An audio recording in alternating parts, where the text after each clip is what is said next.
애 클 때까지만 좀 기다려. 애 키우는 게 보통 일이 아니야. 경태 오빠 저 없으면 못 사는 거 아시잖아요. 제 애도 못 키우는데 남의 애를 어떻게 키워요? 괜히 고생하지 말고 원래 네가 다 해야 하는 거 본철하고 수경이 제가 뒤치다거리 다 하고 있잖니? 넌 다른 거 생각하지 말고 경태랑 다복하게 잘 살면 돼.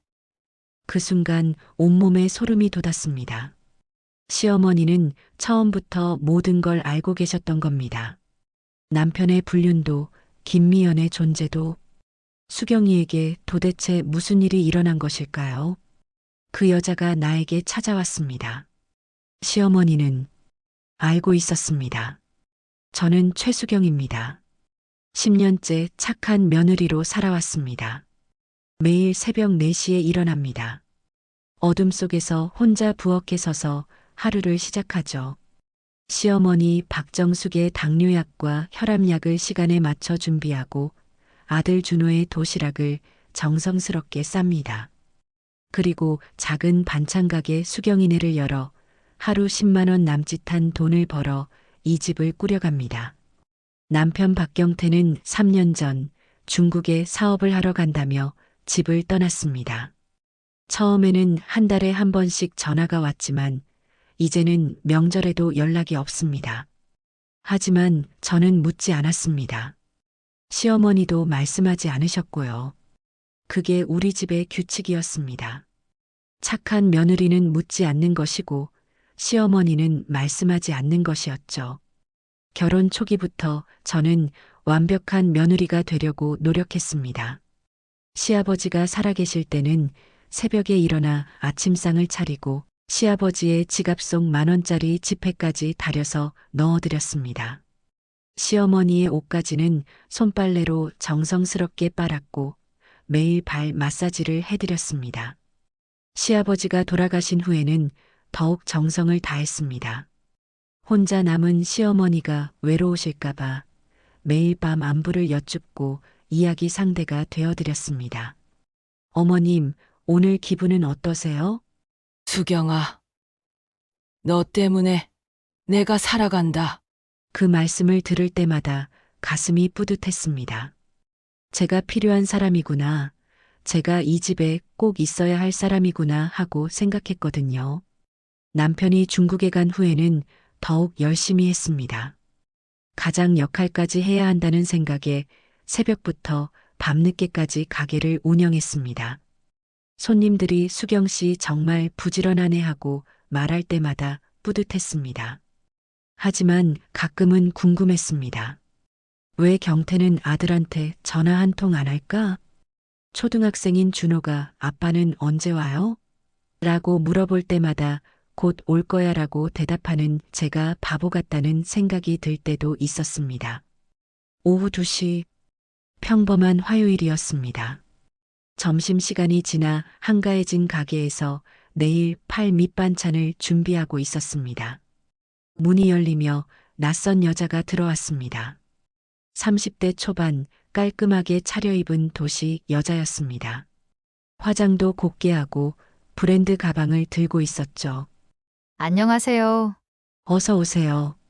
뭘 찾으세요? 혹시 박경태 씨 부인이세요?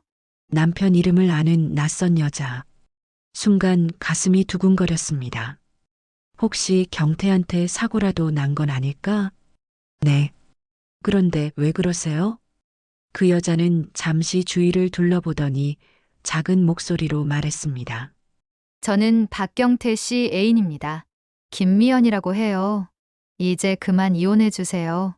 그 순간 세상이 돌아가는 것 같았습니다. 귀가 먹먹해지고 눈앞이 하얘졌습니다. 지금 뭐라고 하신 거예요? 박경태 씨와 저는 2년째 같이 살고 있습니다.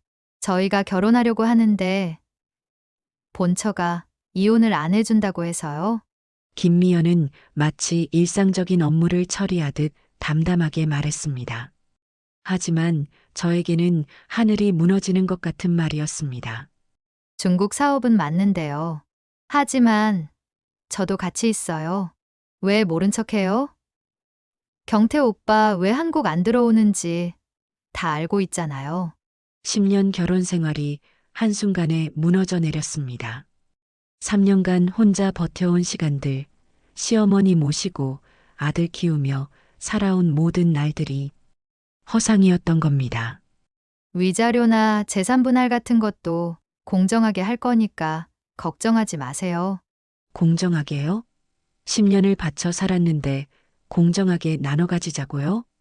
김미연은 명함을 카운터에 놓고 나갔습니다. 김미연, 중국 청도지사, 무역회사라고 적혀 있었습니다. 정말이었습니다. 정말 남편과 함께 중국에서 일하고 있었던 거였어요. 수경은 가게 문을 박차고 밖으로 뛰쳐나갔습니다. 어디로 가야 할지도 모른 채 그냥 걸었습니다. 동네 어귀, 공원, 다시 뒷골목. 정신없이 걸었습니다. 왜 나한테는 말 안 했을까? 왜 2년 동안 모르고 살았을까? 결혼 초기에 달콤했던 추억들이 주마등처럼 스쳐갔습니다. 신혼여행에서 평생 너만 사랑할게라고 했던 경태의 약속, 아들을 낳았을 때 기뻐하며 우리 가족 지킬게라고 했던 말들, 모든 게 거짓이었을까요? 1시간쯤 걸었을까요? 집 근처 골목으로 돌아오는데 익숙한 목소리가 들렸습니다. 그러니까 조금만 더 참아. 애가 클 때까지만. 시어머니 목소리였습니다. 누구와 이야기를 하고 계시는 걸까? 저는 호기심에 몸을 숨기고 귀를 기울였습니다. 하지만 어머님, 언제까지 이럴 수는 없잖아요? 그 목소리. 설마. 조심스럽게 고개를 내밀어 확인했습니다. 시어머니와 함께 있는 사람은 바로 1시간 전에 제 가게에 왔던 김미연이었습니다. 이미 다 결정된 거였잖아요. 저 언제까지 기다려야 해요? 저 여자 언제 내보내실 거예요? 애들 클 때까지 좀 기다려. 애 키우는 게 보통이 아니야. 괜히 고생하지 말고. 원래 네가 다 해야 하는 거 본처라고 수경이 제가 다 뒤치다꺼리 하고 있잖니? 넌 다른 거 생각하지 말고 경태랑 다복하게 잘 살면 돼. 그러다 딴 마음 먹고 이상한 짓 하면 어떡해요? 사람 일은 모르는 거잖아요. 전 좀 서두르고 싶은데요. 수경이는 착해서 뭘 못해. 너까지 괜한 고생하지 말어. 그 순간 온몸에 소름이 돋았습니다. 시어머니는 처음부터 모든 걸 알고 계셨던 겁니다. 남편의 불륜도 김미연의 존재도 10년 동안 새벽 4시에 일어나 약 챙겨드리고 발 마사지해드리고 친어머니보다 더 정성스럽게 모셨던 모든 시간이 그들에게는 그냥 당연한 일이었던 겁니다. 저는 그저 이용당한 거였어요. 힘든 일은 다 하게 하고 행복은 다른 여자가 가져가게 하려는 계획이었던 거죠. 집으로 돌아가 평소처럼 아들에게 저녁을 차려주고 시어머니께 약을 챙겨드렸습니다. 어머님, 진지 드세요. 고생이 많다. 수경아, 고생이 많다고요? 이제까지는 고생이 아니었습니다. 하지만 이제는 정말 고생이 시작될 거예요. 아들을 재우고 설거지를 마친 후 방으로 들어가려는데 시어머니 방에서 전화 통화 소리가 들렸습니다. 문틈으로 들어보니 김미영과 통화하고 계셨습니다. 거 봐라. 이혼당하고 쫓겨날까봐. 눈치 보면서 더 잘한다니까. 저를 더 잘 부려먹기 위해서 일부러 불안하게 만든 거였습니다. 어머, 그 여자 자존심도 없대요? 수경이 얜 이혼 안 해. 그러니까 경태랑 화해하고 잘 지내. 경태 오빠는 저 없으면 못 사는 거 아시잖아요. 제 애도 못 키우는데 남의 애를 어떻게 키워요? 애는 엄마가 키워야죠. 여긴 내가 알아서 할 테니까. 조금 이러다가 말겠지. 지가 뭐 어쩔 거야. 새끼가 있는데. 별 수 있나? 그럼 딴짓 못하게 어머님이 잘 지켜봐 주세요. 얘는 겁이 많아. 어머님 계좌에 용돈 넉넉히 보내놨어요. 확인해 보세요. 그래, 고맙다. 너밖에 없다. 겁쟁이라고요? 아무것도 못한다고요? 15년 동안 이 집을 지키고 시어머니 모시고 아들 키우며 살아온 제가 겁쟁이라고요? 그 순간 제 안에서 무언가가 확 끌어올랐습니다. 다음 날 아침 저는 평소보다 더 정성스럽게 아침상을 차렸습니다.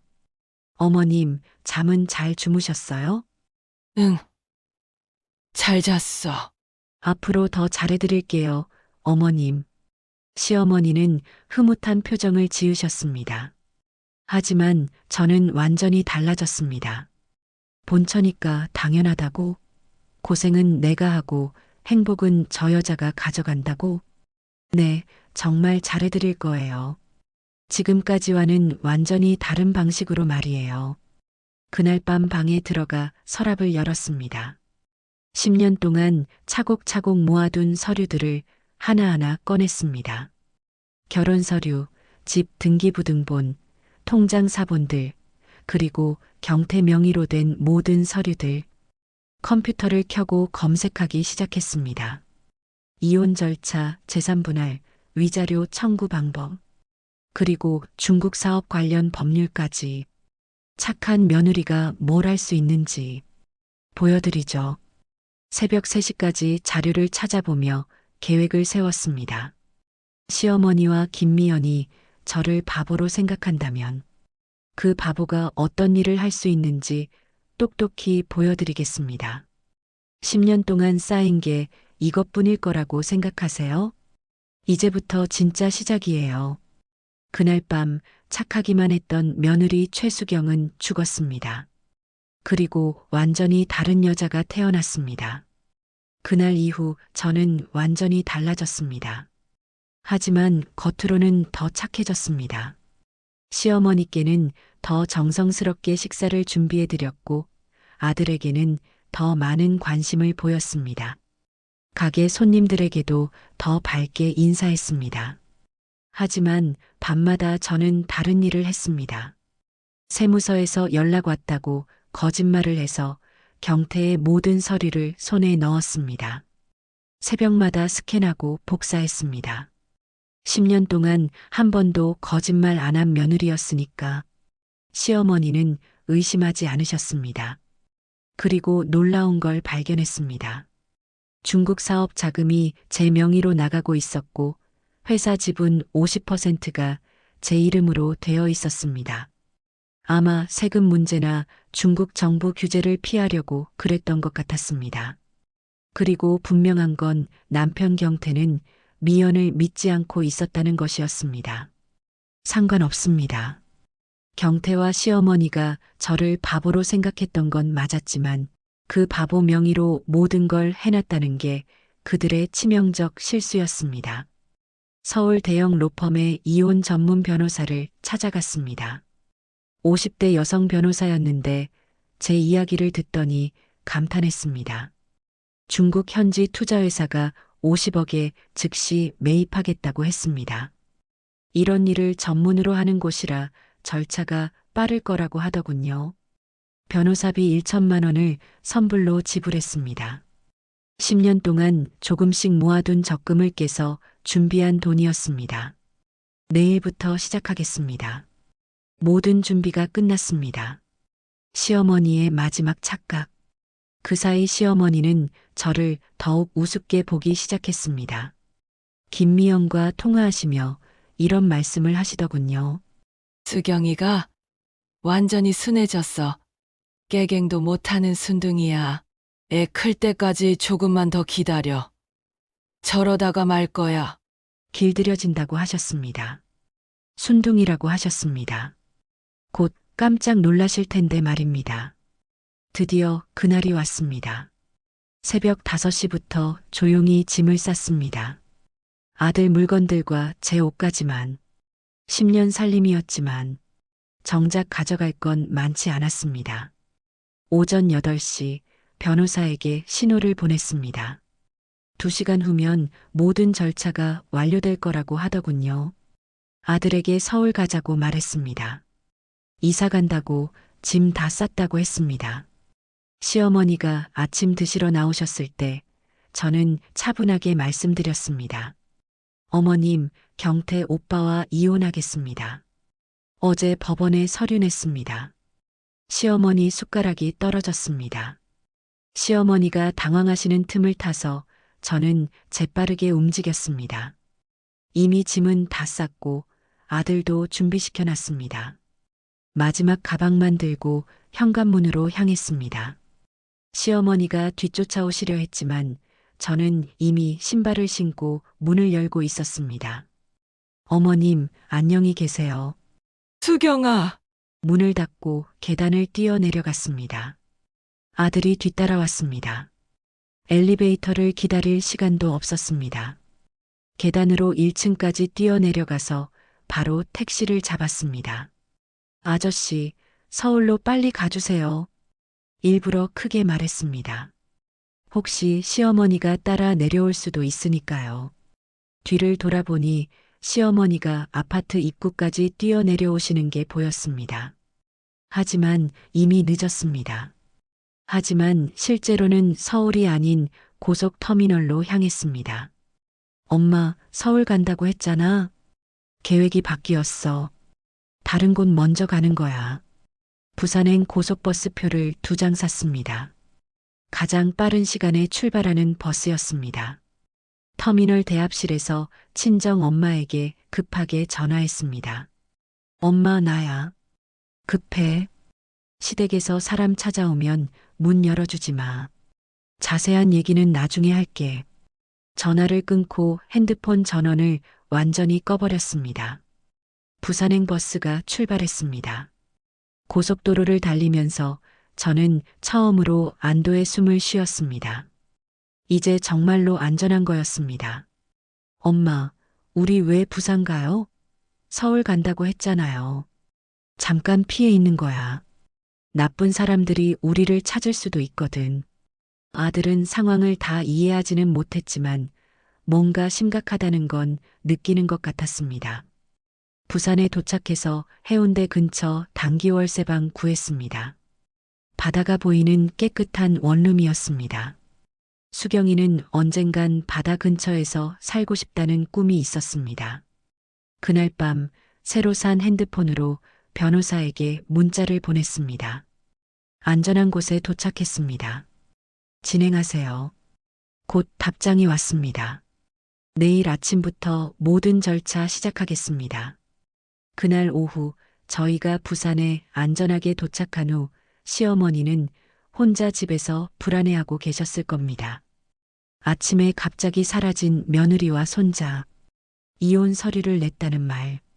하지만 시어머니는 아직도 정확히 뭔 일인지 모르고 계셨을 겁니다. 설마 수경이가 뭔가 큰일을 저질렀을 리는 없어. 시어머니는 아마 이렇게 생각하고 계셨을 겁니다. 10년 동안 한 번도 반항해 본 적 없는 순둥이 며느리가 무슨 큰일을 할 수 있겠냐고 말입니다. 그런데 오후 2시쯤 김미연에게서 전화가 왔습니다. 어머님, 큰일 났어요. 김미연의 목소리는 완전히 패닉 상태였습니다. 무슨 일이야? 회사에 중국 사람들이 와서 경영권을 주장해요. 지분이 팔렸다고요. 그 순간 시어머니의 머릿속이 하얗게 변했을 겁니다. 지분이 팔렸다고? 그게 무슨 소리인가? 수경이요. 50% 지분이 모두 수경이 명의였대요. 시어머니는 그제야 뭔가 심상치 않다는 걸 느끼셨을 겁니다. 하지만 아직도 확신하지 못하셨을 겁니다. 수경이가 그런 걸 할 리 없어. 분명 다른 이유가 있을 거야. 김미영과의 통화를 끊은 후에도 시어머니는 계속 착각하고 계셨을 겁니다. 수경이는 그런 애가 아니야. 회사 일도 모르고 법률 용어도 모르는 애인데 분명 누군가 수경이 명의를 도용한 거야. 아니면 실수가 있었던 거고. 시어머니는 제가 그런 일을 계획적으로 할 만큼 똑똑하다고 생각하지 않으셨거든요. 10년 동안 시키는 대로만 하던 순종적인 며느리였으니까요. 그런데 30분 후 경태에게서 직접 전화가 왔습니다. 엄마! 회사가 완전히 털렸어! 경태의 목소리도 절망적이었습니다. 지분 매각이 합법적으로 진행됐대! 모든 서류가 완벽해! 수경이가 직접 변호사를 통해서 처리했다고! 그제야 시어머니는 현실을 받아들이기 시작하셨을 겁니다. 하지만 여전히 믿기지 않으셨을 겁니다. 수경이가 변호사를 썼다고? 10년 동안 법무사 사무실도 가본 적 없던 며느리가 갑자기 이혼, 전문 변호사를 쓴다는 게 믿어지지 않으셨을 테니까요.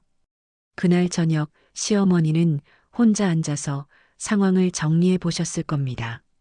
수경이가 갑자기 이혼을 선언한 것, 서울 간다고 하고 사라진 것, 그리고 같은 날 회사 지분이 매각된 것.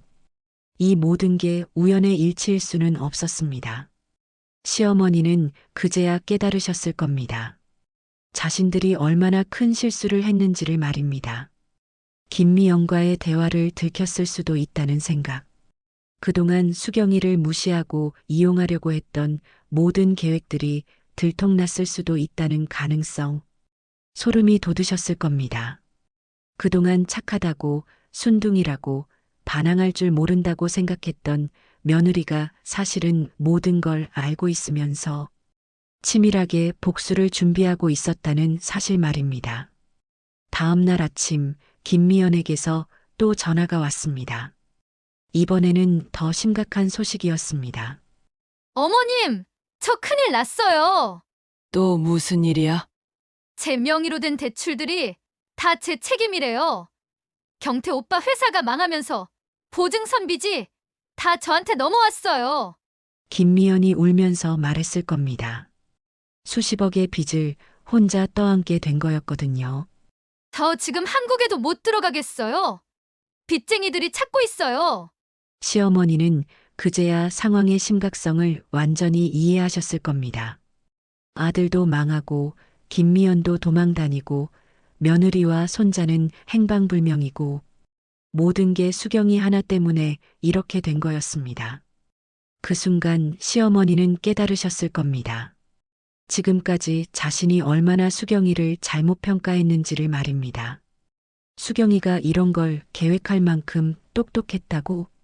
15년 동안 바보인 척 연기를 했던 거야? 더 충격적인 건 수경이가 법적으로 완벽하게 처리했다는 점이었습니다. 불법적인 것도 아니고 자신의 정당한 권리를 행사한 것뿐이니까 되돌릴 방법도 없었거든요. 시어머니는 그제야 후회하기 시작하셨을 겁니다.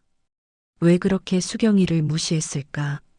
왜 김미영과 함께 수경이를 이용하려고 했을까? 하지만 이미 늦었습니다. 수경이는 흔적도 없이 사라졌고 아들은 완전히 망했고 김미연은 빚더미에 앉아서 도망 다니고 있었거든요. 시어머니는 수경이가 서울에 갔다고 했으니까 서울로 올라가셨을 겁니다. 하지만 서울은 너무 넓었습니다. 어디서부터 찾아야 할지 막막하셨을 겁니다. 부동산들을 돌아다니면서 물어보셨을 겁니다. 혹시 지방에서 올라온 30대 여자와 중학생 아들이 집을 구하러 오지 않았냐고. 하지만 아무도 모른다고 했을 겁니다. 당연했습니다. 저희는 서울이 아닌 부산에 있었으니까요. 단기월세라 거주지를 찾을 수 없었을 테니까요.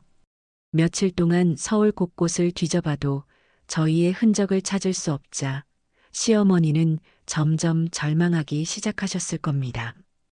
결국 시어머니는 제 친정을 찾아가셨습니다.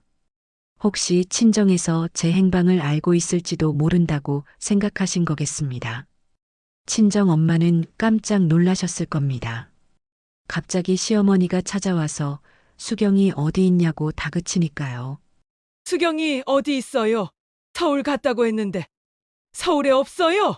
시어머니는 거의 울분에 찬 목소리로 말씀하셨을 겁니다. 저도 몰라요. 연락도 안 되고. 친정 엄마는 제가 시킨 대로 모른다고 하셨을 겁니다. 수경이가 말도 안 되는 큰일을 저질렀어요. 우리 경태 회사를 망가뜨렸다고요. 그게 무슨 소리예요? 지분을 팔아버렸어요. 50억이나 되는 돈을. 친정 엄마는 그제야 일이 심상치 않다는 걸 느끼셨을 겁니다. 하지만 여전히 상황을 정확히 이해하지는 못하셨을 겁니다. 결국 시어머니는 빈손으로 돌아가셨을 겁니다. 친정에서도 제 행방을 알 수 없었으니까요. 며칠 후 시어머니는 김미영과 함께 친정을 다시 찾아가셨습니다. 이번에는 더 다급해 보이셨을 겁니다. 정말 수경이 어디 있는지 몰라요? 김미연도 간절한 목소리로 물어봤을 겁니다. 자신의 운명이 달린 문제였으니까요. 제발 어디 있는지 알려주세요. 진짜 너무 급해서 그래요. 모른다니까요. 이혼한다면서요. 끝난 사이라던데 여기까지 와서 왜 이러세요? 이제 그만 좀 찾아오세요. 친정 엄마는 답답해 하시면서도 끝까지 모른다고 하셨을 겁니다. 그럼 연락 오면 꼭 알려주세요. 제발요. 시어머니와 김미연은 애원하듯 말하고 가셨을 겁니다. 하지만 친정 엄마는 제가 부탁한 대로 소금을 뿌리셨을 겁니다. 정말 나쁜 기운이 느껴졌다고 하시면서요. 일주일이 지나도 저희의 행방을 찾을 수 없자 시어머니는 완전히 절망하기 시작하셨을 겁니다. 아들은 빈손으로 한국에 돌아왔고 김미연은 연락두절 상태고 며느리와 손자는 증발해버렸고 15년 동안 함께 살았던 집은 너무 조용해졌을 겁니다. 매일 아침 일어나서 시중 들어주던 며느리도 없고 할머니라고 부르며 안겨오던 손자도 없고 시어머니는 그제야 깨달으셨을 겁니다. 자신이 얼마나 소중한 것들을 잃었는지를 말입니다. 하지만 이미 늦었습니다. 수경이는 완전히 사라져버렸고 다시 돌아올 가능성도 전혀 없어 보였거든요. 그동안 당연하게 여겼던 며느리의 헌신, 손자와의 따뜻한 시간들, 모든 게 사라져버린 거였습니다. 그 모든 혼란과 절망이 시댁에서 벌어지는 동안 저는 부산 해운대에서 아들과 함께 평화로운 시간을 보내고 있었습니다. 카페에서 커피를 마시며 인터넷 뉴스를 확인했습니다. 경태 회사 관련 기사들이 하나씩 올라오기 시작했습니다. 중국 현지 한국 기업 경영권 분쟁, 급속한 지분 매각으로 경영권 상실, 마치 다른 사람 일을 보는 것 같았습니다. 더 이상 제 인생과는 아무 상관없는 뉴스였거든요. 아들과 함께 바닷가를 걸으면서 생각했습니다. 지금쯤 시어머니는 서울 곳곳을 뒤지고 있겠지. 하지만 아무리 찾아도 찾을 수 없을 거였습니다. 제가 있는 곳은 완전히 다른 지방이었으니까요. 이런 완벽한 계획을 세운 제 자신이 대견했습니다. 3개월 후 모든 상황이 정리됐다고 판단했습니다. 준호야, 이제 진짜 서울 갈 준비하자. 진짜요? 이번엔 진짜 서울이에요? 응, 이제 안전해. 부산에서의 3개월은 완벽한 휴식이자 새로운 시작을 위한 준비 시간이었습니다. KTX를 타고 서울로 향하면서 저는 진짜 홀가분함을 느꼈습니다. 서울역에 도착해서 강남 근처에 좋은 원룸을 구했습니다. 전세 3억짜리 깨끗한 집이었습니다. 반찬 가게 자리도 아파트 촌 한가운데 좋은 위치로 잡았습니다. 이제 정말로 아무도 저희를 찾을 수 없었습니다. 새로운 주소, 새로운 번호, 새로운 삶이었습니다. 며칠 후 강남구 개포동의 작은 반찬 가게 서울집을 열었습니다. 15년 동안 갈고 닦은 솜씨로 만든 반찬들이 금세 소문났습니다. 저는 매일 아침 일어나면서 생각했습니다. 정말 잘했구나, 수경아. 폭탄을 던지고 완벽하게 몸을 피한 제 자신에게 칭찬을 해줬습니다. 완벽한 계획과 실행으로 새로운 인생을 얻은 수경의 대승리였습니다. 서울에서 새로운 삶을 시작한 지 한 달이 지났습니다. 서울집이라는 작은 반찬 가게는 금세 동네 맛집이 되었습니다. 10년 동안 갈고 닦은 솜씨로 만든 밑반찬들이 입소문을 타기 시작했거든요. 아들 준호도 새 학교에 잘 적응했습니다. 전학 온 지 얼마 안 됐는데도 친구들을 사귀고 성적도 예전보다 훨씬 좋아졌습니다. 저는 매일 아침 일어나면서 감사했습니다. 이렇게 평화로운 일상이 올 줄 몰랐거든요. 그런데 어느 날 저녁 새로운 번호로 바꾼 핸드폰이 울렸습니다. 시어머니였습니다. 수경아, 너 어디 있어? 왜 이렇게 하는 거야? 시어머니의 목소리는 완전히 다급했습니다. 어떻게 제 번호를 알아냈는지 모르겠지만 찾아내셨더군요. 내가 무슨 짓을 한 건지 알아? 경태는 완전히 망했어! 시어머니는 거의 소리를 지르듯 말씀하셨습니다. 하지만 저는 담담하게 대답했습니다. 제 지분이었는데요. 그 말에 시어머니는 잠시 말문이 막히셨습니다. 법적으로는 할 말이 없으셨던 거죠. 수경아, 제발 돌아와. 우리가 잘못했어. 시어머니의 목소리가 갑자기 애원하는 톤으로 바뀌었습니다. 하지만 저는 거절했습니다. 10년 동안 충분히 해드렸거든요. 전화를 끊었습니다. 그날 이후로 시어머니에게서 전화가 계속 왔습니다. 하루에 10번도 넘게 걸어오셨습니다. 처음에는 화내시다가 나중에는 애원하시다가 또 나중에는 협박하시더군요. 경찰에 신고하겠다고도 하셨습니다. 사기라고 할 거라면서요. 하지만 저는 담담했습니다. 모든 절차가 합법적으로 이루어졌다는 걸 알고 있었거든요. 며칠 후에는 김미연에게서도 전화가 왔습니다. 울면서 도와달라고 했습니다. 빚쟁이들이 자신을 찾고 있다면서 말이죠. 하지만 저는 차가웠습니다. 50억이 있냐고 물어봤을 때 김미연은 할 말이 없었습니다. 한 달 후에는 경태에게서 직접 전화가 왔습니다. 3년 만에 듣는 남편의 목소리였지만 전혀 반갑지 않았습니다. 자신이 잘못했다고 돌아오라고 했습니다. 정말 힘들다고 하더군요. 하지만 저는 이미 새로운 인생을 시작했다고 답했습니다. 아들도 새 학교에서 잘 지내고 있다고 말했습니다. 경태는 더 이상 할 말이 없었습니다. 며칠 후 친정 엄마에게서 전화가 왔습니다. 시어머니가 또 찾아왔다고 하셨습니다. 제가 너무 심하게 한다고 가족인데 어떻게 이럴 수 있냐고 하셨다더군요. 경찰에 신고한다고도 하셨답니다. 친정 엄마는 그래도 한번 가봐야 하는 거 아니냐고 하셨지만 저는 거절했습니다. 저는 이제 그분들과는 남이에요. 아무 잘못한 게 없다고 신고하셔도 된다고 말씀드렸습니다. 친정 엄마는 제가 정말 많이 변했다고 하셨습니다. 좋은 쪽으로 변한 거라고 답했습니다. 2달이 지난 어느 날 시어머니에게서 마지막 전화가 왔습니다. 수경아, 마지막으로 말한다. 집으로 돌아와. 그리고 그 돈 다시 돌려줘. 시어머니의 목소리는 차가웠습니다. 하지만 저는 단호했습니다. 네가 내 아들 돈 다 뺏고 무사할 줄 알아? 내가 너 같은 모자란 년 데리고 살려고 얼마나 참고 살아줬는데. 배은망덕도 유분수지. 넌 사람도 아니야. 내가 너 가만 안 둘 거야. 천벌을 받을 못된 년 같으니라고. 시어머니는 협박을 시작하셨습니다.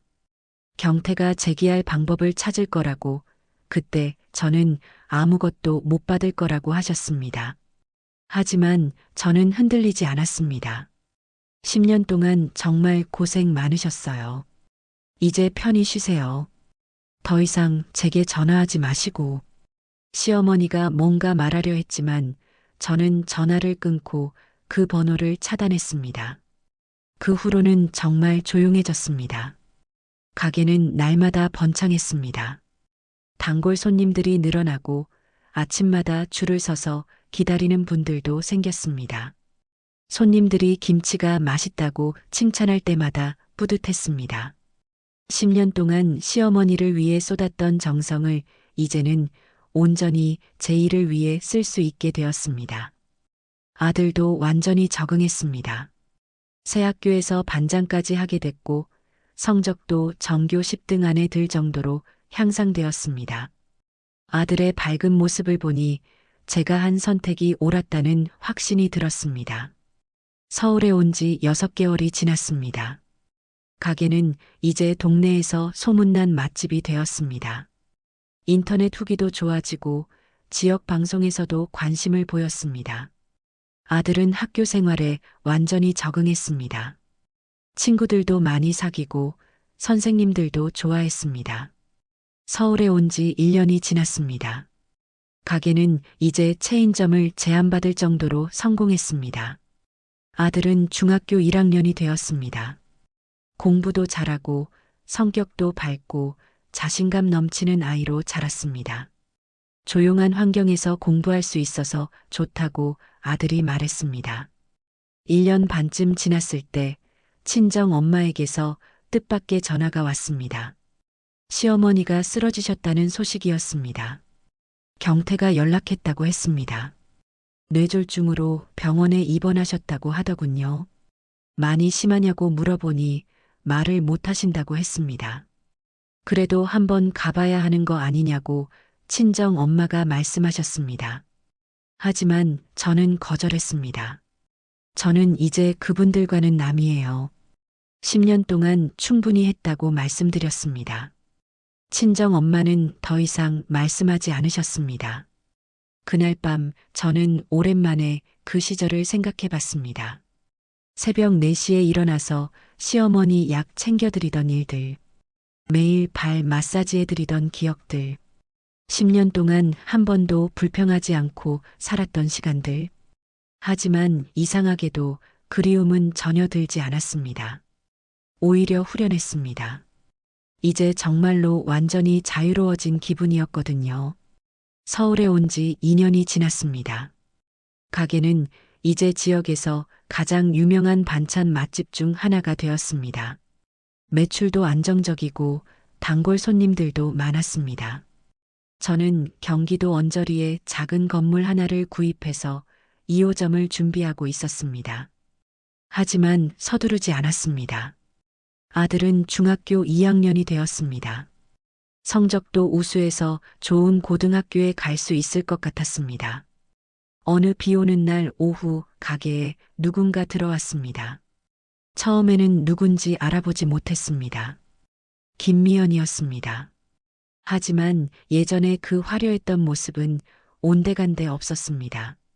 머리는 기름기 없이 푸석푸석하게 엉켜 있었고 얼굴은 야위어서 광대뼈가 튀어나와 보였습니다. 한때는 명품 가방을 들고 다니며 도도했던 그녀가 이제는 낡은 패딩 점퍼를 입고 있었습니다. 지퍼가 고장난 건지 제대로 잠기지도 않았고 소매 부분은 때가 타서 검게 변해 있었습니다. 가장 충격적인 건 그녀의 눈빛이었습니다.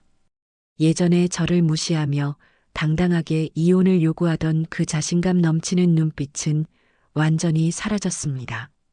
대신 초점 없이 흔들리는 패배자의 눈빛이 있을 뿐이었습니다. 신발도 한쪽 뒤꿈치가 닳아서 제대로 걷지 못하는 것 같았습니다. 걸음걸이 자체가 주눅 들어 있었습니다. 수경 씨, 김미연이 조심스럽게 말을 꺼냈습니다. 목소리도 예전의 그 당당함은 없었습니다. 떨리고 작았습니다. 저는 평상시처럼 대했습니다. 네, 어서 오세요. 뭐 드릴까요? 저 진짜 죄송해요. 근데 지금 정말 힘들어요. 혹시 조금만 돈 좀 빌릴 수 있을까요? 김미연이 고개를 숙였습니다. 어깨가 축 처져 있었고 온몸에서 패배감이 느껴졌습니다. 예전에 제 가게에 처음 와서 이혼하라고 당당하게 말하던 그 모습과는 천지 차이였습니다. 그때는 승리자의 여유가 있었는데 지금은 완전히 거지 신세가 된 것 같았습니다. 저는 담담하게 물어봤습니다. 제가 꼭 갚을게요. 지금 너무 사는 게 힘들어서. 저 진짜 죽을 것 같아요. 저 탁이에요. 김미연의 목소리가 더욱 작아졌습니다. 손톱은 깨져 있었고 손가락 마디마디에는 상처가 있었습니다. 아마 막일이라도 하다가 생긴 상처인 것 같았습니다. 한때는 매니큐어까지 받으며 고급스럽게 관리하던 손이었는데 이제는 거칠고 상처투성이었습니다. 입술도 바짝 말라서 트고 있었고 화장기 하나 없는 얼굴은 완전히 늙어 보였습니다. 예전에는 항상 화장을 진하게 하고 다녔는데 지금은 화장품 살 돈도 없는 것 같았습니다. 김미연이 뭔가 더 말하려고 했지만 저는 차갑게 말했습니다. 주문하실 거 없으시면 다른 손님들이 기다리고 계세요. 김미연은 더 이상 말하지 못하고 돌아서 나갔습니다. 뒷모습도 초라했습니다. 어깨가 축 늘어져 있었고 걸음걸이도 터벅터벅 힘이 없었습니다. 한때는 고급 하이힐을 신고 당당하게 걸어 다니던 모습이 생각났습니다. 지금은 낡은 운동화를 신고 고개 숙인 채 걸어가고 있었습니다. 문이 닫히고 나서도 한동안 그녀의 모습이 유리창 너머로 보였습니다. 비를 맞으며 버스 정류장으로 걸어가는 뒷모습이 너무 초라해 보였습니다. 예전 같았으면 택시를 타고 다녔을 텐데 이제는 버스비도 아까워하는 것 같았습니다. 저는 그 모습을 보면서도 아무런 감정이 들지 않았습니다. 동정심도 우월감도 없었습니다. 이미 저에게는 아무 의미 없는 사람이 되어버렸거든요. 그저 지나가는 한 사람일 뿐이었습니다. 한때 제 인생을 뒤흔들어 놓았던 사람이었지만 이제는 정말로 아무것도 아니었습니다. 가게는 2호점도 성공적으로 오픈했고 2개 매장 모두 안정적으로 운영되고 있었습니다. 직원들도 몇 명 고용했고 저는 이제 사장 역할에 집중할 수 있게 되었습니다. 50억으로 시작한 새 인생이 이제는 그보다 훨씬 더 큰 가치를 만들어내고 있었습니다. 하지만 저는 겸손했습니다. 돈보다는 평화로운 일상이 더 소중했거든요. 아들은 좋은 고등학교에 입학했습니다. 중학교 때보다 더 성숙해졌고 자신의 꿈도 뚜렷해졌습니다. 가게는 이제 지역을 대표하는 브랜드가 되었습니다. 여러 언론에서도 소개되었고 요리 프로그램에서도 출연 제안이 들어왔습니다. 어느 날 우연히 소식을 듣게 됐습니다. 시어머니가 돌아가셨다는 부고장이었습니다. 경태는 재기하지 못하고 여전히 힘들게 지낸다고 했습니다. 김미연은 아직도 행방불명이라고 하더군요. 하지만 저는 그 이야기를 들은 후에도 별다른 감정이 들지 않았습니다. 그저 하나의 뉴스일 뿐이었습니다. 더 이상 제 인생과는 아무 상관없는 일이었거든요. 10년 동안 참고 살았던 그 시간들이 헛되지 않았습니다. 그 경험이 있었기에 지금의 행복한 삶도 가능했던 거니까요. 하지만 이제는 정말로 완전히 다른 사람이 되었습니다. 아무도 저를 이용할 수 없고 아무도 저를 무시할 수 없는 강한 사람이 되었습니다. 그리고 가장 중요한 건 제가 진짜 원하는 삶을 살고 있다는 거였습니다. 이제 진짜로 끝이야. 저는 하늘을 올려다보며 중얼거렸습니다. 새로운 시작이었습니다. 진짜 제 인생의 시작이었습니다. 완전한 해방과 진정한 승리를 얻은 수경의 이야기였습니다.